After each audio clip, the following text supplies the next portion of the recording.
అన్యాయం అయిపోతున్న మామిడి రైతులకి అండగా జగన్మోహన్ రెడ్డి గారు బంగారు పల్లెనికి వచ్చినప్పుడు ప్రభుత్వం ఎలా తప్పించుకోవాలని చూస్తూ ₹4 ప్రభుత్వం తరఫున ₹8 ఫ్యాక్టరీ తరఫున ఇస్తామని వాగ్దానం చేశారు. కానీ 4-5 నెలలుగా అది ఇవ్వకుండా ఎలా మోసం చేశారో మీ అందరూ కూడా చూశారు.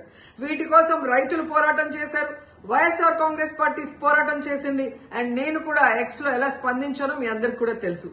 ఈ రోజైతే ప్రభుత్వం తన తరఫున ఇవ్వాల్సిన తన వాటాగా ₹4 లెక్కన 40,795 మంది రైతులకి 46,000 మెట్రిక్ టన్నుల తోతాపురి మామిడికాయలకి మరి ఈ రోజు 185 కోట్లు వేసింది. ఇది రైతుల విజయం, వైఎస్ఆర్సీపీ విజయం. కానీ ఇంతటితో చేతులు దులుపుకుంటే సరిపోదు. దీంతో పాటు ఫ్యాక్టరీలు ఇవ్వాల్సిన 370 కోట్లను కూడా ప్రభుత్వం ఇప్పించాల్సిన బాధ్యత తీసుకోవాలి. ఎందుకంటే ఆ రోజు ప్రభుత్వం చెప్పింది కాబట్టే రైతులు ధైర్యంగా ఫ్యాక్టరీలకి తోతాపురి మామిడికాయలు తోలటం జరిగింది. సో ఈ 370 కోట్లు కూడా రైతులకు చేరే వరకు రైతుల పోరాటానికి వైఎస్ఆర్సీపీ అండగా ఉంటుందని హెచ్చరిస్తున్నాం.